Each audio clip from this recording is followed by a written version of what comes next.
Assalamu alaikum wa rahmatullah. Welcome to our Facebook and Instagram live, inshallah ta'ala.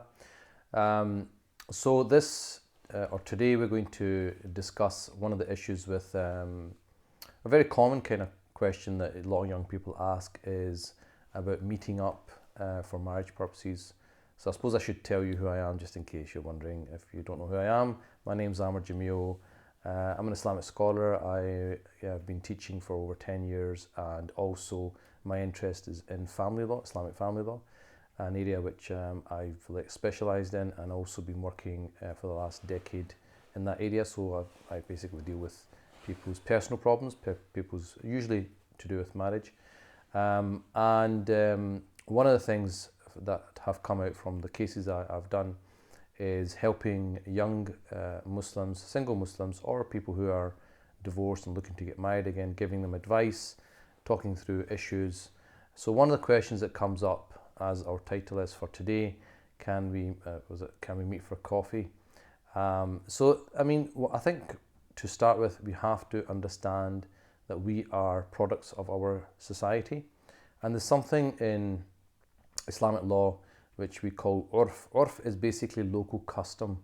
So we have certain ways of doing things depending on which city you're in, depending on which country you're in, depending on the cultural background you have, and also depending on the time. So maybe what was suitable, what was munasib, as they say, 20 years ago, 30 years ago, is maybe changed because life has changed, the world has changed. And so you've got to look at the context that you're addressing.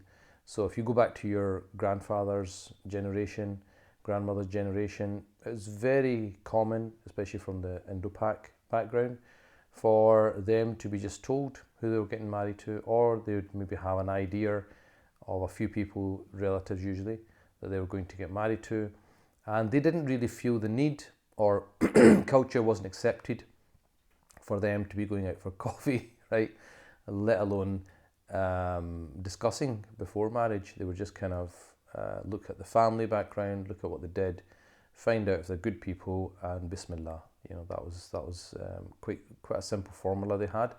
Now, obviously, that formula I personally don't think is going to work in our time, in our generation. Like I said, we're products of our society. That was suitable for that society. It was the done thing.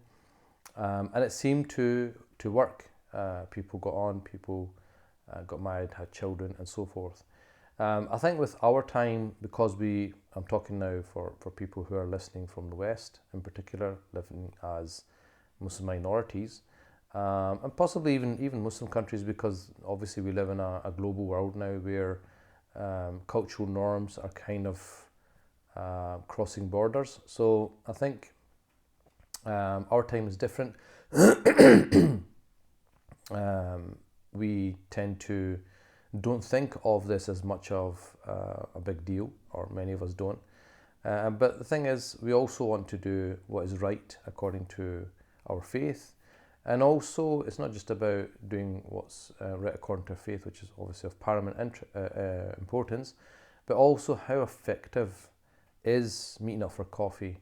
And do you just meet up once? Do you meet up twice? Do you meet up 10 times, 15 times, 20 times? The thing is, what you would classify as quote-unquote dating, I think everybody understands that Islamically we don't do the whole dating thing.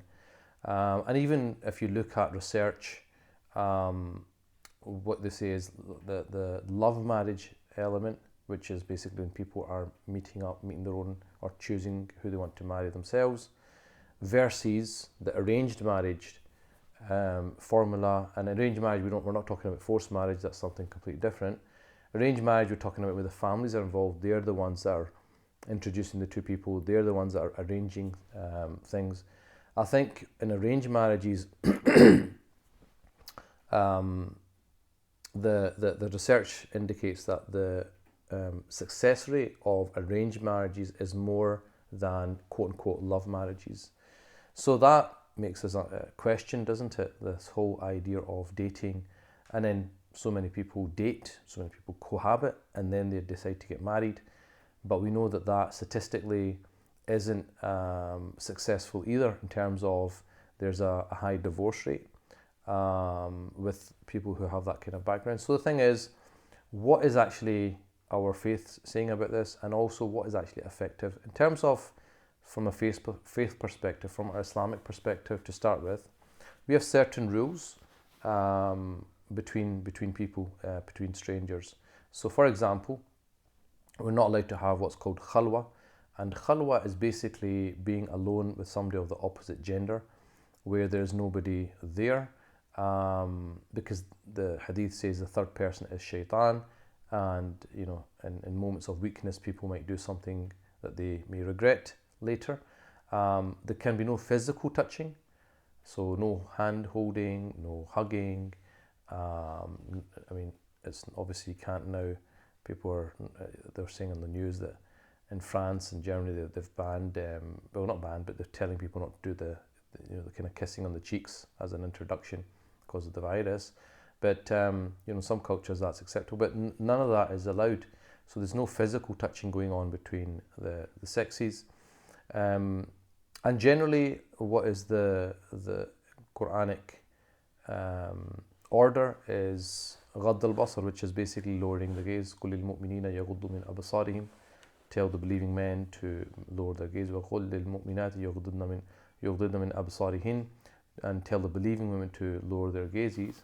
So there's a general modesty, there's a general distance that we have from the opposite sex. Obviously we have to interact with them in our daily business, but there's a certain distance that you keep. Now when it comes to marriage is a different ballgame, because marriage is something which hopefully you are planning to be in that relationship for a very, very long time. People dream of growing old with that person, so 40, 50 years. And because it's such an important decision to make, certain things are not as strict. So for example, looking.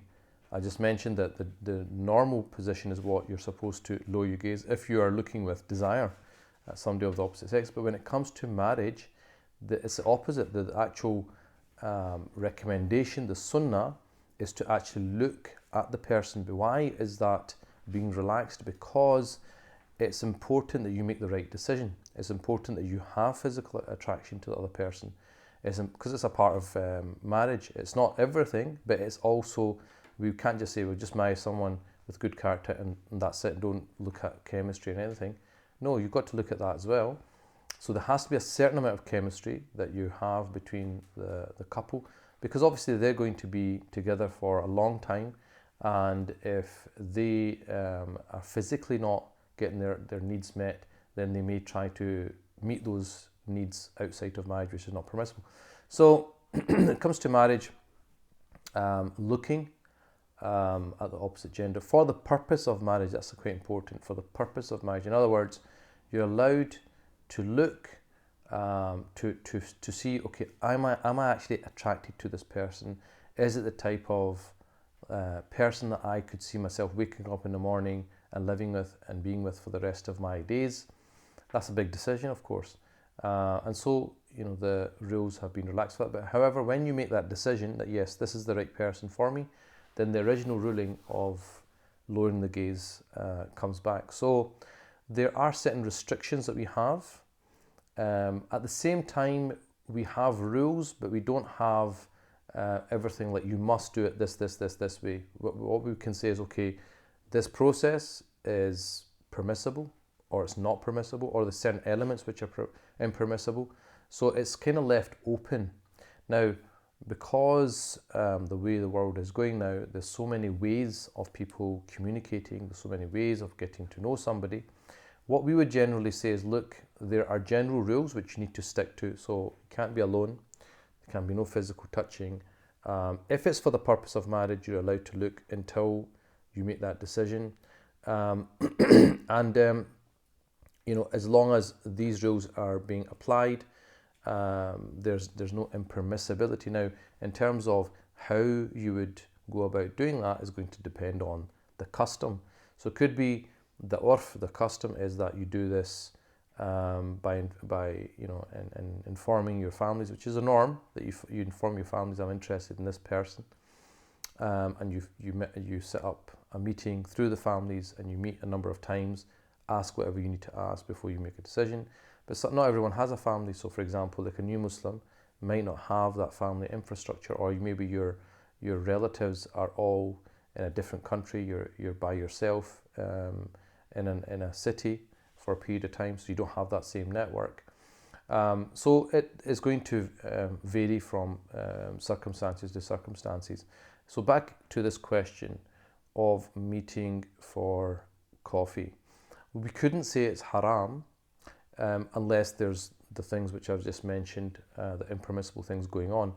But if they were in a public place, so if they're in a public place, there's no khalwa, they're not isolated, there's no physical touching going on, their purpose is for marriage and not dating and just going out and having a laugh, and the coffee is good quality, of course, that's a condition.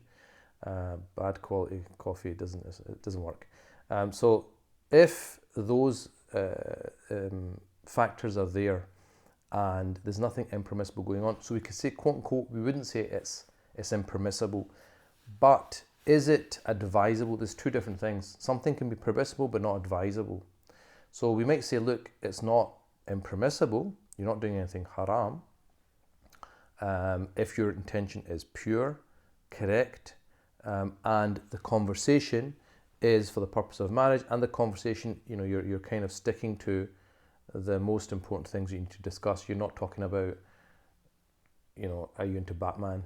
Oh no, I'm into Superman, all that kind of stuff. You're not talking about irrelevant things. So as long as those conditions are there, however, is that thing advisable? That's going to vary from place to place, from culture to culture. So in some places, you'd say, well, it's probably not advisable. The reason it's not advisable is that, in a small, close-knit community, people might see you and then say that these people are going out, they're dating, or say, for example, you in same coffee shop, let's just say it's Costa, because I like Costa, and 1 week you're with one person, the next week you're with someone else, third week you're with someone else, and it's all because of marriage. You're meeting people for the purpose of marriage, but somebody who's seeing this on a regular basis, what they're going to think, that 1 week you're with one person, next week you're with somebody else, next week someone else. So it basically can then, unfortunately, give a bad impression to other people, which may then impact your chance of marriage. So it might be advisable, it might not be advisable. I think the safest thing, personally, is always to have a chaperone. And a chaperone doesn't mean your mum has to sit next to you and feed you the biscuits and make sure that your coffee's got enough sugars and stir it for you. It can be like an older brother, it can be like somebody who's maybe slightly more mature, somebody who kind of understands me. I would say probably better to have somebody married who has actually gone through the process, and they don't have to sit in and listen to everything that's going on. They don't have to sit like, as I say, as a kebab and was it haddi or whatever it is, right? So you don't have to have somebody right sitting in between both of you. Could be the person sits on the next table, orders their own coffee and puts their headphones in and watches Messiah or something on Netflix, whatever's cool these days. So does their own thing, and it gives them that thing, that comfort that, okay, I'm with somebody, so it's not like I'm doing this out with people's knowledge. I'm doing it with somebody from my family, for example, say an older brother or something, and then that person's there as well to kind of say, how did you get on? What did you think of this? Someone you can bounce things off. So I would say having a chaperone is always the most safest route. Going through families is obviously very safe, but again, depending on people's circumstances, that may or may not work for them, or they may want to meet with, say, their older brother, and then if they think, okay, we think this is going to go forward, that was a positive meeting, I think this is right, as somebody who seems like the right person for me, then take it to the families and get the families involved, because sometimes taking it straight away to the families can be also a bit burdensome, in the sense that, as you know, when you meet families, they're not just going to come over and just have a quick 5-minute, 10-minute conversation. No, we have to make it a lot more complicated, don't we? We have to get the samosas out, we have to get the tea, the 3 different types of cake, and so on. We feel that we have to, entertain people. So it becomes like a whole thing. Lots of people get involved, and then if people don't phone back, or they phone back, then people may get upset. That people didn't appreciate us treating them with courtesy, and they didn't even give us a call back or whatever. So sometimes it can get complicated. Especially if you're doing that over and over and over and over again, it becomes a bit of a burden. So I don't think it's a big problem if it's done, in a different setting, and then if it's good meeting, good result from that, take it to the families. And a lot of people, they might meet somebody, because we live in a society, we're always, mixing with the opposite gender. So maybe somebody you met at university through some good work, some charity work, whatever it is, somebody looks at good character, and you say, look, I would be interested in marriage. You have a conversation, seems positive, yeah, take it to the family. So I think there's a lot of flexibility, as long as the parameters of the Sharia are respected. If a person came to me, depending on their personal circumstances, I may advise them go straight to the family. I may advise them, no, why don't you try this, have a chaperone, and see if after that meeting it is looking good, then take it to the family. So depending on the situation, there is a degree of flexibility. Now, my personal belief is that if a person knows what they're looking for and knows the right questions to ask, it should actually only take one meeting to know if this is actually going to go anywhere. And this is why I put together a premarital course, which alhamdulillah now is online. But the reason I did that was because I felt that people may meet someone. In fact, I was having this conversation yesterday at an event. I was there at an event, and it was actually parents, people who are probably in their 50s, talking about their son, and they're talking about, we need to arrange some sort of place where young people can meet together, a meet and greet kind of thing.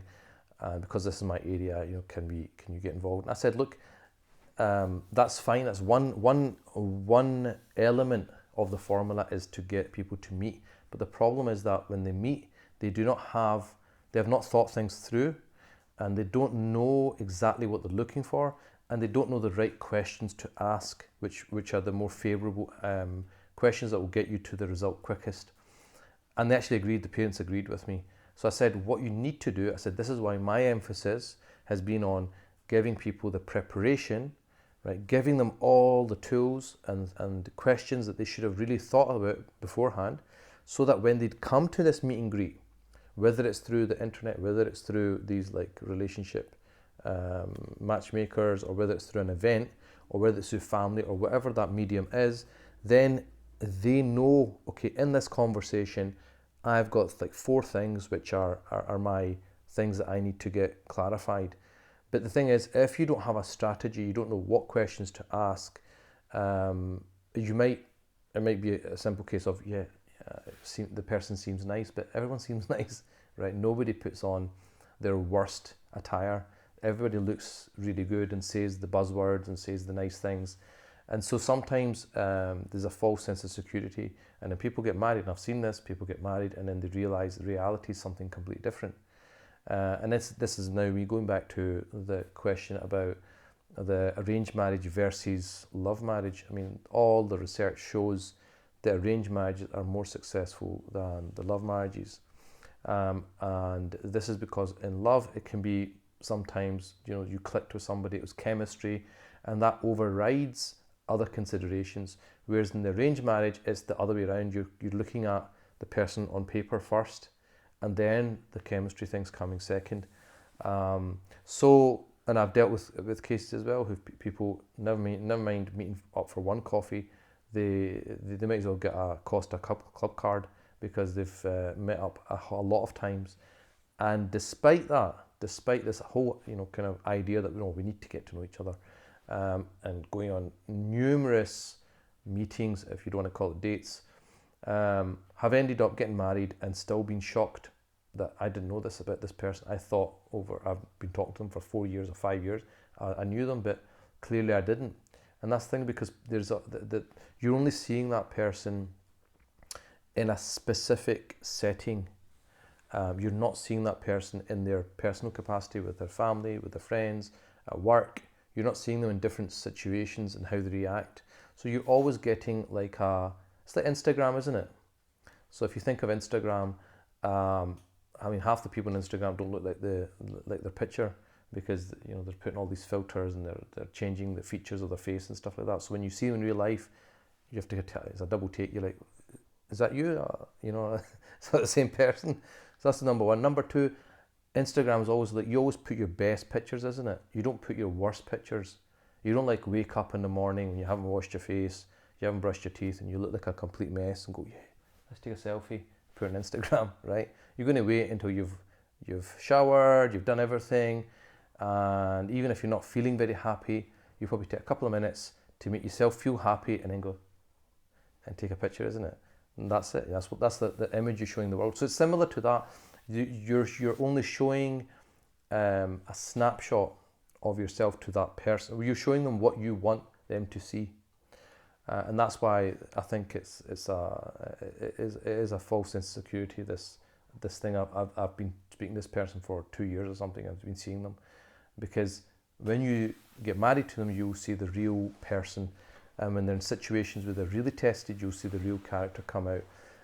So this is why I think that young single Muslims really need a lot of prep, really need a lot of, for a better word, training, in a sense you could say, that they really need to think things through, because this is such a life-changing decision. Getting married to somebody is such a massive decision that it's really something that we can't get wrong, and therefore we have to have tried everything in our power to make the best possible decision, so that we don't have regrets afterwards. And I've dealt with a lot of unfortunate cases where things have not worked out, and when I've spoken to them, straight away you realise that they haven't done this properly. They didn't think things through. I mean, they may have thought that, but when you start asking them questions, they can't answer them, and you're like, well, see, these questions, you should have had the answers before you made that decision. So clearly there is a need, which is why I put this training together, and just to help people that you're going to make this big, massive decision. It's going to affect the rest of your life, and really in the current climate where lots of marriages are failing very quickly sometimes, and many of them are love marriages, people who chose their own partner. They were not forced into it, but 6 months later, 6 months before they just cannot they can't live without you. It's like the Bollywood things, isn't it? I can't live without this person. This person's my oxygen. This person's my H2O, etc. Right? But then 6 months later, it's like they just want to they just can't stand each other, and you're just like, how did this 180 happen, right? And it's not happened once or twice; it's happened quite a few times. So clearly something's not right in that whole process of making that decision, and therefore I think we've got to be a bit more pragmatic and realistic, and really think deeply about these things. These are not light decisions. I think gone are the days where your parents just chose someone and that was it. You were happy with that choice, or the days where you just kind of came in with the tea, gave it to the family, and they said, "Look, this is my daughter." She's kind of very shy, and the guy kind of looks up and looks down, and then the mother says, "Right, would you like to marry this person?" You have no idea who they are. So I think those days are gone. I think if someone goes in with that strategy, I think they're setting themselves up for, it might work, but they're setting themselves up for a big surprise if and they'll regret it if they get married and realise, I didn't ask. all these things, which I should have. I should have known these things. Almost like taking a stab in the dark, which is fine if it was a game of football or something trivial, but not when it's your next 40, 50 years of your life. So inshallah, we all want to just get married once and be happily married the once. We don't want this to reoccur. So my request to young people who are watching this would be, look, do not rush. I always give that advice. Do not rush. You must have a proper strategy, a proper framework.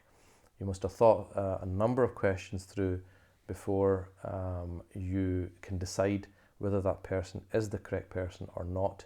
And if you don't do that, then I think you're taking a big risk. And I hope and pray that we don't take things as lightly as that. So inshallah, like I said, I've covered this stuff in a lot of detail in a premarital course for single Muslims, which I put together many years ago and delivered it all over the UK. But because demand, people get married at different times of the year, I was getting busier myself, I couldn't always deliver it in time, and people were asking, so I decided to put it into an online format so people can access it, and they can revisit it, if they're, because the thing is, it's not like only if you're engaged you should do this course. You should do this course if you're like 16, you should do this course, because, or 18 or whatever it is, because even though you might not be thinking about marriage, tomorrow it might happen all of a sudden. You meet somebody and you need to know from the word go, the process, because things might progress very quickly, and then you're trying to work out, should I do this, should I not do this? So it's very important. This is in an online format now, and it's over 6 hours of content with a number of bonuses. So for example, I picked 50 of the most interesting and important questions that I've been asked over the years, and gave answers to them.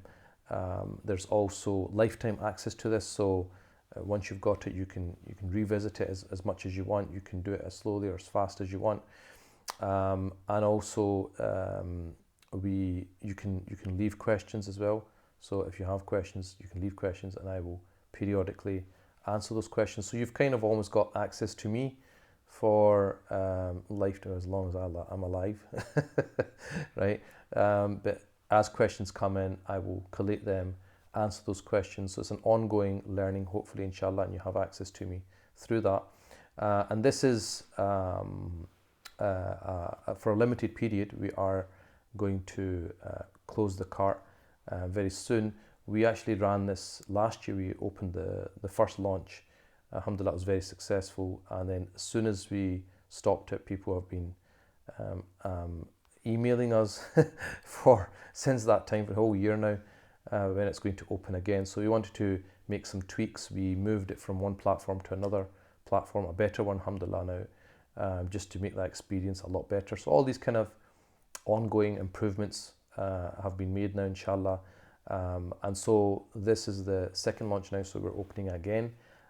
So if you are interested, if you're single and you're at some point going to be thinking about getting married, and you do want to have a framework, you want to have a strategy, you don't want to take a risk, then I would highly encourage that you take this opportunity and inshallah sign up to that. Had been posed, I'll start with that, but if you've got any questions, just fire away, inshallah. Okay, so Sharina is saying, if a couple have their nikah done, is there a time limit as to when they have to start living with each other? As some cultures allow the nikah and then wait like a year until they have the big wedding. So in terms of a nikah, once you do the nikah contract, you're married, but it's very flexible. It's up to the couple. So if they have made an agreement, say for example, they're studying in two different places, they've made an agreement, look, let's just get married, so at least everything's quote unquote halal in the sense that we can meet up, we can talk to each other, there's no restrictions, and we can start planning our life together, etc. By all means, that's absolutely fine. And if you decide that you want to then start living together in a year's time, that's absolutely no problem with that at all. So it's very flexible, and I would say that that's better than just having very, very long engagements where people get into things which they really shouldn't, because remember, until you get married, you're still two strangers and all the restrictions still apply. So, Assalamu alaikum to all Instagram listeners as well and viewers. Inshallah, I know that you guys have submitted some questions already. Thank you for that. Thank you for that engagement. Inshallah, we'll deal with your questions now, inshallah. So Saira is asking, are you allowed to meet your fiance in a public setting? Are you allowed to meet your fiance in a public setting? I've already covered that, yes. But like I said, there are restrictions, which I covered. And again, this is up until the point where you decide that you want to marry that person. Once you decide that you want to marry that person, then even looking at the person with desire is not permitted. It goes back to the original ruling. But if there are outstanding questions, if there are things which need to be clarified, that can be done, meeting up or like through the phone or something like that. About the course, is it the same content as last year, and those who bought the course last year, can they still have access in the new platform? Yeah, so good news is for you guys that signed up last year, inshallah, it's the exact same course, and you're onto a new platform. And inshallah, there are a few things that I'm going to also add, which are going to be new and adding inshallah to the experience. So she was asking, I wanted to know, some people say that a man is allowed to see a woman without her hijab if it's for the purpose that it's for marriage. Is that true? Yeah, so this question about whether a man can see a woman without hijab, this is a very, very minority position. The majority position in all four schools of thought is that a woman cannot expose her hair to somebody who's proposing to her or wanting to marry her. So it's a position within the Hanbali school, but it's not even the position of the fatwa of the Hanbali school. And the other three schools, the Hanafis, the Malikis, and the Shafi'is, all say it's impermissible. So I would say it's not permissible.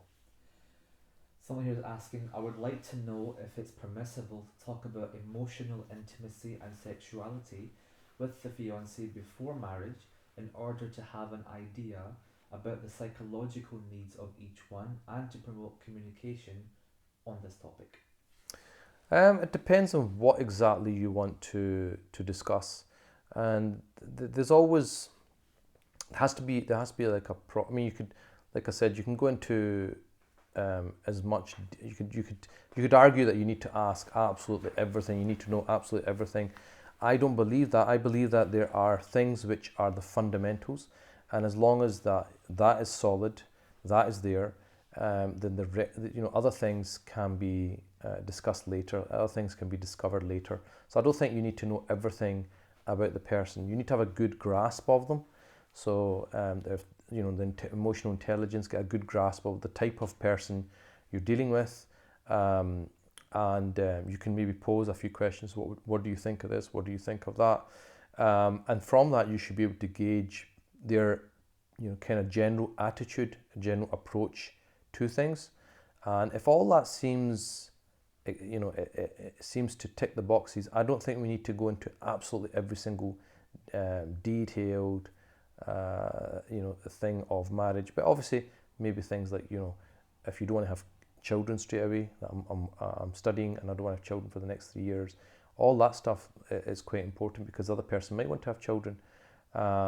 So issues like that should be discussed, but not every single detail is important. But at the same time, there are certain things which are fundamental and you should know and have a grasp of before you can make a judgment of the type of person that you're marrying.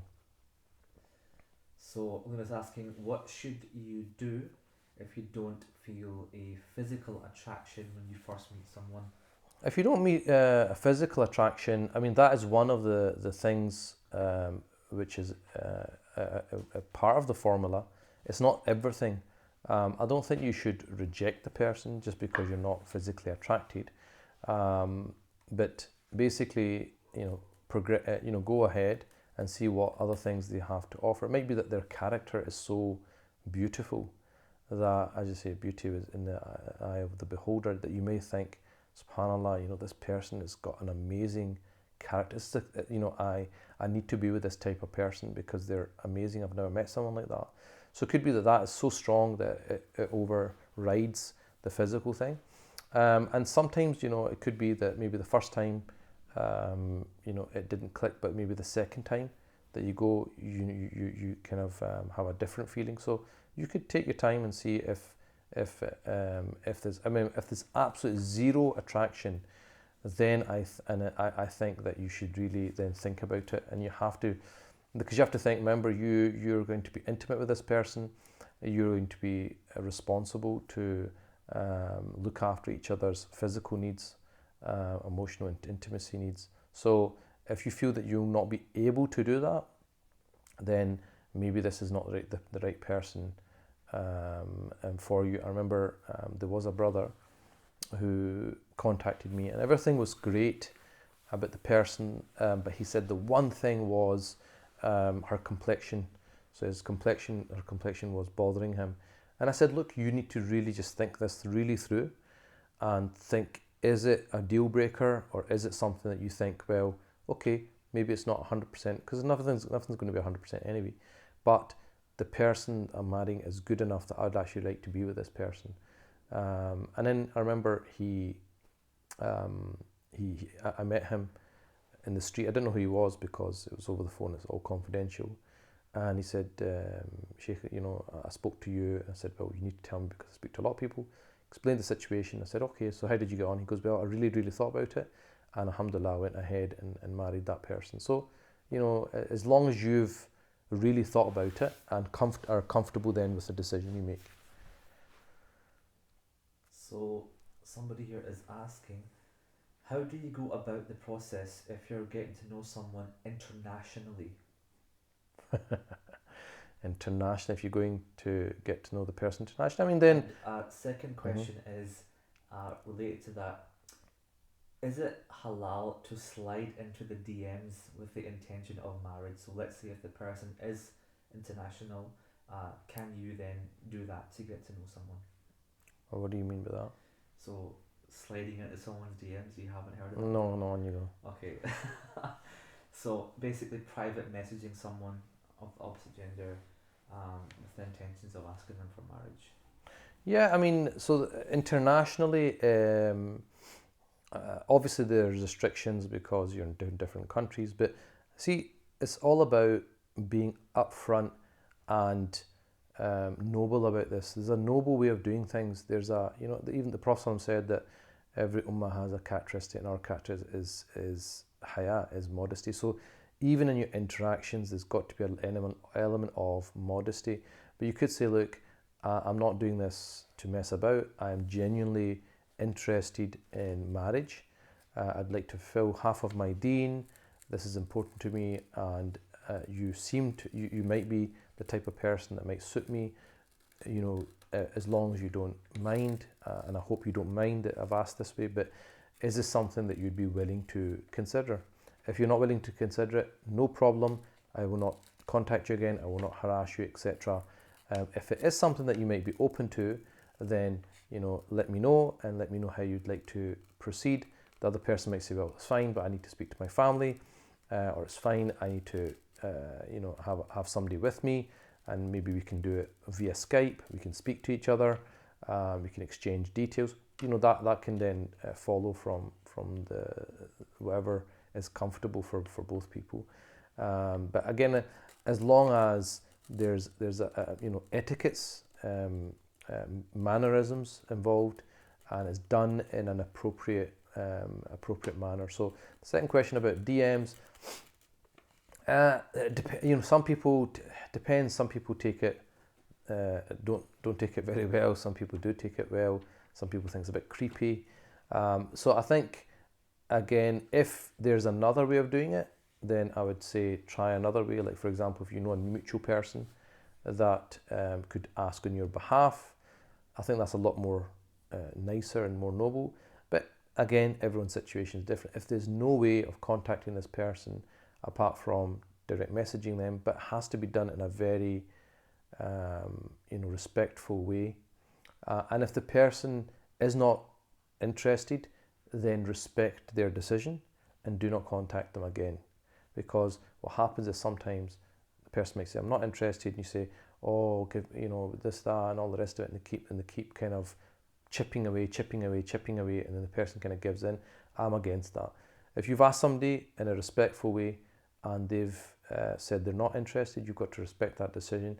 And there's Allah subhanahu wa ta'ala has got 7.8 billion people in the world. The one person that you DM'd said no to you, so what? Maybe that's not the person for you. We don't know who's good for us, who's not. Then you should move on. Follow up is that are DMs considered khalwa? Now this is the thing, because khalwa was always very straightforward in the past, because it was a physical thing. It's always been understood as being a physical thing, because the thing with khalwa is that it can lead to unlawful relationships. And with a DM, although you maybe can argue there's virtual stuff going on now, but with a DM, there's already a barrier.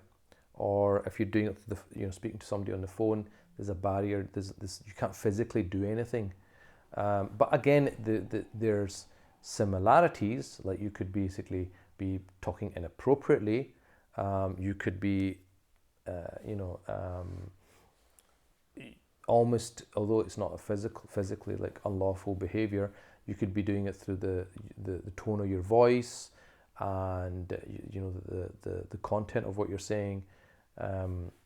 So again, I think the crux of it is etiquette and being respectful.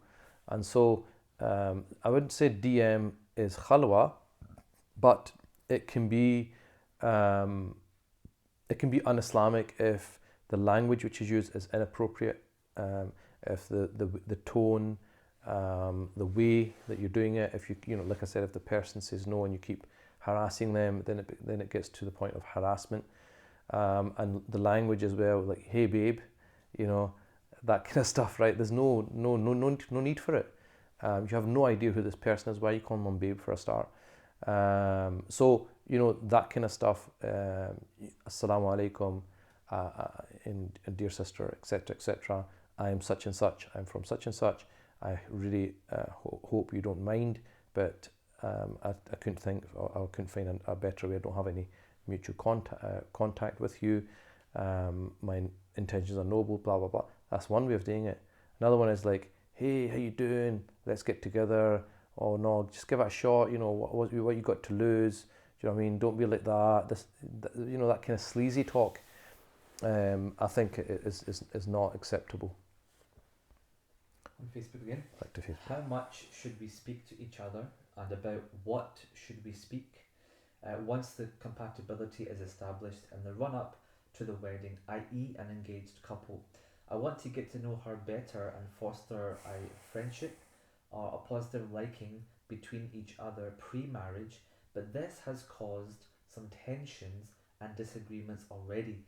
At the same time, I don't want to cut communication as it seems extreme and that we won't be able to get to know each other more. Look, first of all, right, you have the next 40, 50 years to get to know the person. So even if you try, you're engaged for 6 months, no matter what you try, you will never know that person 100%. So if you've done the process properly, the way I have the other person, because you have identified what is the core, and the core is there. If the core is there, the foundation's there, you can build upon it, right? There's always going to be things which are going to be neither here, neither there. I mean, nobody is 100% perfect. No one's 100% compatible with the other person. There are always going to be things that you disagree with. The Prophet ﷺ used to disagree with his wives, and he's the best of creation, right? So perfection, get over this idea of perfection, and you need to know everything about the person. Even if you know everything about the person, you'll still have arguments when you get married, right? That's just part of life. So the thing is, if there's 10 facts that you had to know about the person, the problem I'm finding is that maybe where 8 of those things are irrelevant or very, very trivial, people have got know those 8 things and know the only 2 things which are actually really important to the marriage. What we want to do is we want to flip that. So we want to say, let's go through a process so that at the end of it, when you meet someone, straight away you can ask the right questions and you will know the 10 most important things you need to know about that person to decide whether you want to live with them.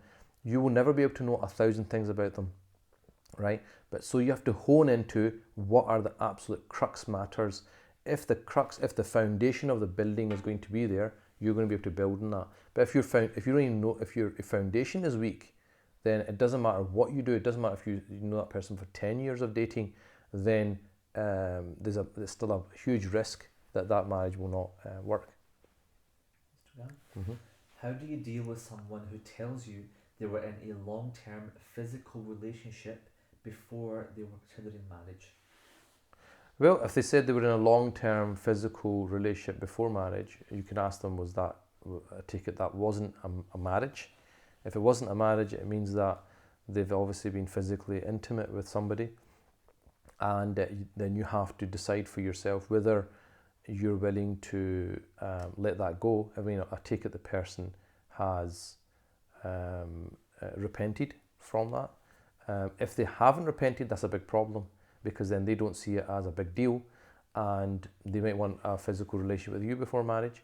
And we know statistically somebody who has premarital sex is more likely to have an extramarital affair. That's statistically known, and that's secular research. So I think I would say only if that person has done complete tawbah, regretted it, and completely absolved themselves of that and has moved away from it, should you be considering that kind of person. But if they saw it as, yeah, everyone does it, and it didn't work out, well, why didn't you just if it was going to be a physical relationship, why didn't you just marry that person in the first place? Maybe that means that they're kind of lax in their attitude towards these kind of things. If they're lax in an attitude towards these things, are they going to be lax to affairs after marriage or flirting with the opposite sex after marriage? Those are the things you need to really think about. 2 similar questions from Facebook and Instagram. Mm-hmm. From Instagram we have, how do I say to a guy that I'm not interested to meet him again in a nice way? And similarly on Facebook, am I guilty if I say no to a brother that I genuinely know, but without meeting him and talking to him or putting any effort into getting to know him well? No, you're absolutely free to say no to whoever you want. It's a free world. If you're not interested in somebody for whatever reason it is, you don't have to explain to them. You just say to them, look, may Allah subhanahu wa ta'ala bless you with a pious spouse. I just don't think that person is me. I wish you all the best. I hope things work out for you, and that's it. And and that's it. I'm not interested, and that's it. You don't need to contact that person again. If the guy doesn't take the hint and keeps coming back, then you have to get someone involved to speak to that brother. Sometimes that's better to have a brother to do that, so that they get the message that, listen, you need to back off, pal. Okay, we have 2 questions here about istikhara. Mm-hmm. One is, what is the best time to do istikhara? And from Facebook we have, how should someone proceed that if after repeating istikhara and consulting their family and friends, they are still incredibly indecisive about saying yes or no? Istikhara is again one of those things I covered in the course. Istikhara, as you know, is recommended not just for marriage; it's recommended for all sorts of decisions we have to make in life. But it's not just all solely down to the istikhara, number one. Number two, you have to be very genuine with God, in the meaning that if you really emotionally have invested in this relationship, which again you shouldn't really have done and this is the danger of this kind of elongated meeting with someone. You get so attached that you stop using your heart takes over, your emotions take over more than your what your brain is telling you, the facts are telling you. And then what happens is, because they want it so much, that they will interpret everything as a positive in their istikhara. Or they're just so generally confused, got mixed messages, that even after the istikhara, they still feel the same. Istikhara, you can do up to 7 days. If after the 7 days you still don't feel that you've come to a clear conclusion, you can repeat it. You can get someone else to do it on your behalf. But it's not just about istikhara, it's about also istishara, which is basically taking counsel. And then, if you decide to go ahead, if it's still not clear, you go ahead and things do not work out, then that would be an indication that this is not the best thing for you. And if things do start to work out, then it's an indication it's okay for you. So istikhara, you can repeat it, you can get someone else to do it. And if everyone's getting negative results or negative feelings, then you can't ignore that. So inshallah, this is something, like I said, the istikhara question is something that I covered in a lot of detail in the premarital course, my online course. And just to remind everyone, if you're logging in, that it's available now, like it was last year, but like last year, it's available for a short period of time. If you want to have an in-depth discussion about this topic and really go into the nitty-gritty, because the reason I put it together was because I felt a lot of our discussions are generic. A lot of our discussions are kind of quite general, and even like this kind of Instagram, there's only so much you can talk in a short period of time. You can't really go into everything you want to say. So I felt that what we needed was an area, a space where we can go really, really deeply into each matter and dissect it properly, so that we understand it very well. And that's what I've tried to do. I've tried to make it an A to Z, starting right from the beginning, everything that's going to happen, all the stages that we go through, and at what stage you should be doing what, and then how to make that final decision. And even the engagement, this question about the engagement, what happens between the engagement and the nikah, then the nikah itself. And then I even talk about, for example, even our guidance on you're taking a little bit about intimacy, because that's important for marriage. And someone was brought that question up about, do you discuss things like intimacy before marriage? What should you, what shouldn't you? I talk about all that. And then there's also a section about the first early years of marriage, like the first 1 or 2 years of marriage. What are the key things to keep in mind? What are the key mistakes that people make? And also I share a lot of live cases that I've dealt with, so that we can benefit and we can take lessons from that and take heed. So please leave comments, inshallah, in the link.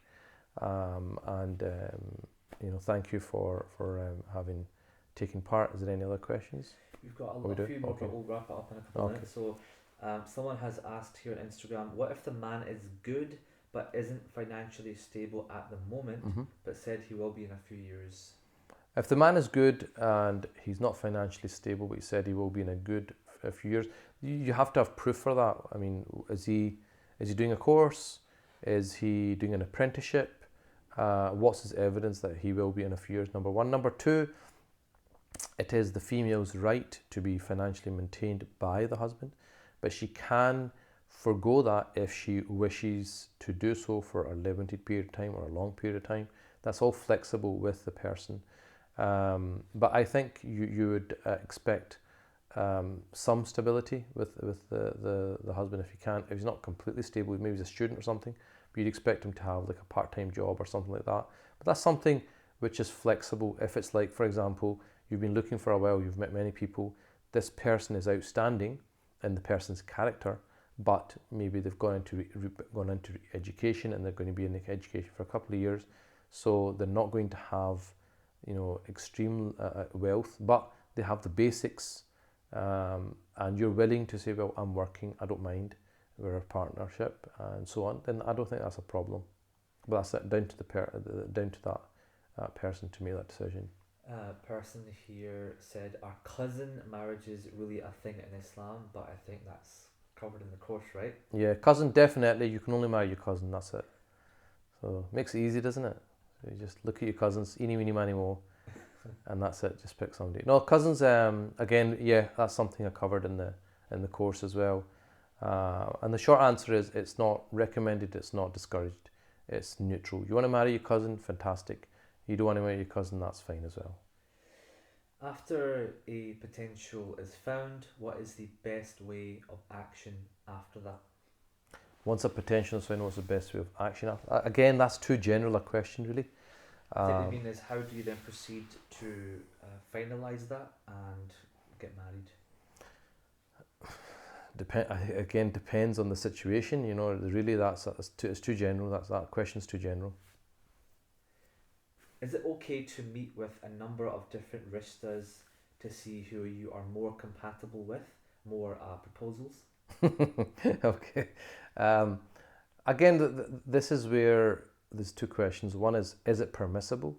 Second one, is it advisable? In terms of permissibility, I can't think of anything that would make it impermissible, especially if you haven't agreed to one person. It could be like, for example, a proposal's come through, and before you see that person, another one came through from someone else, and you think, well, they both look good on paper. It is permissible to meet both of them, to go and see both of them. And again, if your questioning is correct, if you've got a framework and a strategy, and you would ask those questions, you'd see from the answers and how that goes, which one is more suited. But what I don't think is advisable is if you're carrying on for a few months with this person, carrying on a few months with that person. Can you imagine if that was you? If you were one of those two people, if you find out the person was considering me at the same time considering another person, it's not going to go down very well. So I wouldn't advise it. I don't think it's advisable, but it is permissible. But I think if it did come down to it and you had to do that, I think then you'd maybe meet them once and then make a decision with one of the two and say, right, okay, let's go with this person. If things don't work out, I can always come back and consider that person if they're still available. But I wouldn't have two running at the same time. Let's just check if we have any more questions. Mm-hmm. Somebody here has said, not a question, Mm-hmm. but I went on the premarital course in 2010 Mm-hmm. and it was fantastic. Alhamdulillah. And alhamdulillah, have been married for 10 years. MashaAllah. That's really, really heartening to hear that. To hear that alhamdulillah, we've managed to help people in that. I mean, it can be a very difficult emotional time for a young person because such a huge decision. So alhamdulillah, it gives me a lot of pleasure, and I praise Allah that we were able to help somebody with that, and therefore I think that it's even more plausible that I should reiterate that the pre-marital course now is available in an online format. That was a physical course that I did. It's available in an online format, which has got a lot more benefits because you can repeat and go over it as many times as you want, and you can register now. You can learn more by going to the link to sign up in the comment section, inshallah ta'ala. Also, lastly, Rihanna here says that such a great course, which I wish was available for me many years ago. Alhamdulillah, I've been married for 8 years now, although you might not remember, but you did help me through some difficult stages in early marriage. SubhanAllah. May Allah subhanahu wa ta'ala bless you. So inshallah, thank you very much everybody for taking your valuable time out to listen to me, and for those people who sent their questions in, I hope that gave some clarity to maybe things that you guys are thinking about.